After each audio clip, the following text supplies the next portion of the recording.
Hello again. I'm Bart Pear with PropertyDevelopmentSource.com. Right now I want to give you a feel for the whole development process and what we really focus on here at Property Development Source. This development process video is a general overview of the steps in a typical development. I go through it rather quickly, so if you miss something or you don't understand something, don't worry. The goal is a basic understanding. We will get into more specifics later. If you do have a question or want to make a comment, simply go to the blog post linked to this video and submit it there. Your feedback is important to us and we love to hear from you guys. Okay, here we are. This is the development process map. It's not all inclusive, but most of the steps are labeled here and they are in the order that is most common. So let's get started. Obviously, the first thing a developer wants to do is market research. You need to know where there is demand for what you plan to develop. You need to know where that demand is best located and if that demand will still exist when your product finally comes to market. There's no point in building anything that won't have a buyer lined up when your project is completed. Once you figure out what you're going to develop, generally the next step is to start organizing your development team. Get the right people on your team, or at least interview them and know who they are before you start finding properties. You don't want to be rushed looking for engineers and real estate attorneys when you need to put an offer in right away on a piece of property. The next step is finding potential properties. Then, once you see a property you like, you do what we call an initial due diligence. From there, you create some site plans and really get an idea of what the site's true capacity is. If you don't know the true potential, then any feasibility analysis or pro forma you do isn't worth a whole lot. I've seen a lot of developers who get these steps backwards, and they come to us at my engineering firm, and we have to be the bad guys. We have to say, well, I know you've paid for this piece of property, or you've put down a non-refundable deposit, and you're thinking you're going to get 100 units, but we've looked at the property, and you're really only going to get 40. We don't like doing that, and it doesn't make our clients very happy either. Once you create a site plan, then you can do some cost estimates and complete your feasibility analysis. After that, it's time to make your first go, no-go decision. Hopefully, it's a good one and you'll be submitting an offer. As you can see here, I have steps 3 through 7 highlighted. Those are highlighted because that is what developers do all the time. That is what you do most, finding and evaluating properties. It depends on what type of development you're looking to do, but I've seen developers go through 20 or 30 pieces of property before they find something that really excites them enough to submit an offer. And that is just submitting an offer. That's not getting a signed contract or actually doing the project. PropertyDevelopmentSource.com focuses on what developers do most because it's so important to the success of a project. As a civil engineer, which is what I am first, and a land developer second, this is the most important part of the process that I see for avoiding costly mistakes later on. If you do these steps right, you would be surprised how much information you can know about a property, well before you hire surveyors, engineers, environmental people, or geotech. You can find out 80-90% of the information you need to know on a property before you hire them or before you even make an offer. And the good developers, the ones who don't get in trouble, who don't have surprises after they have purchased a property, are the ones who do this right. That's our focus here at Property Development Source, to help you, especially if you're just starting out, to avoid mistakes that could cost you tens of thousands of dollars, and to also make sure you profit as much as you can on a job. So let's keep going and review the rest of the map. So you've made a go, no-go decision, and the site is worthwhile, so you begin contract negotiations with the seller and reach an agreement. At that point,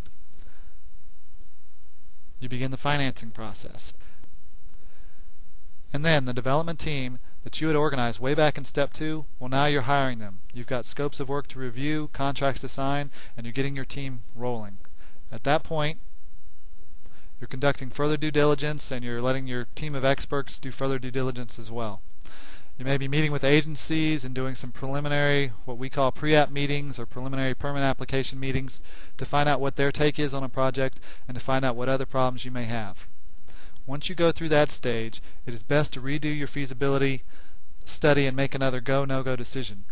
Maybe you've gotten your geotech back or confirmed if there is wetlands on the site, or maybe you've gotten your encumbrance report from your title company and run it by your surveyor. All of the information from your team needs to be compiled, and then you reevaluate the property's development potential, relook at your site plan, and re-refine your cost estimates. Then you do your feasibility study and make another go, no-go decision. And you'll do this several times during the process. Now we're at number 13 I put in here, which is just called meeting contract requirements and moving towards closing. You may have due diligence deadlines, deposits you have to make, certain financing conditions that you have to do to keep yourself moving towards closing, and you just need to keep doing those.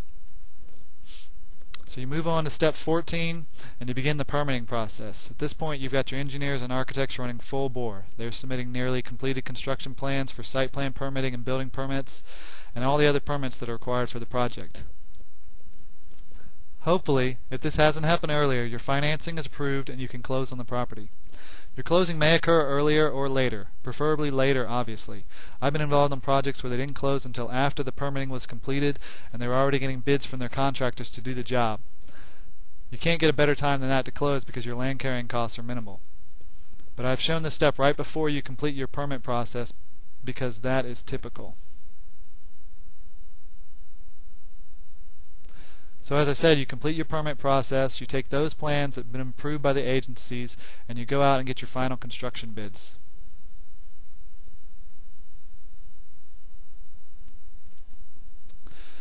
At that point, when you're about ready to hire your contractor, you want to go back and recheck your market assumptions, make sure that the demand that you originally projected is still there, and you want to do a final feasibility study just to make sure that all the costs are kosher and you're ready to go. Because once you start the construction process, the money that you spend goes up significantly.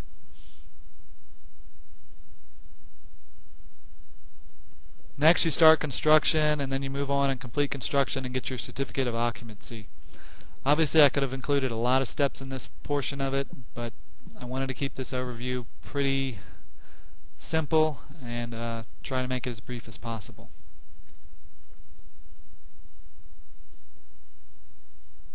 Once you get your CO is generally when real revenue starts coming in. It's a nice feeling because you've been spending cash like crazy over these past few months and you're finally getting some decent returns coming back. At that point you would either remove or restructure your financing. If it was a construction loan and you were just renting things out, you'd convert it to a typical mortgage. If you're actually selling those units, you just remove it completely. One thing you'll notice about this development process tutorial is that I don't do a lot of steps dealing with financing, and I don't talk about marketing a project or hiring salespeople or anything like that. Like I said, that is because that's not our focus here at PropertyDevelopmentSource.com. There are a lot of books and ebooks out there that claim to show you everything you need to know about the land development process in 200 or 300 pages. To be honest, I've collected most of those books and I've gone through them, and they're really not more than an overview of the process. They've got some good stuff here and there, but they're not complete. It just isn't possible. You can't get something all-inclusive that's going to truly teach you how to do land development in 200 or 300 pages. And that's why we made the decision at PropertyDevelopmentSource.com to not even try to teach you everything about land development. Instead, we want to teach you everything we possibly can about the steps we know best, which just so happen to be the steps developers do most. And hopefully, you find what we teach you valuable. Thanks.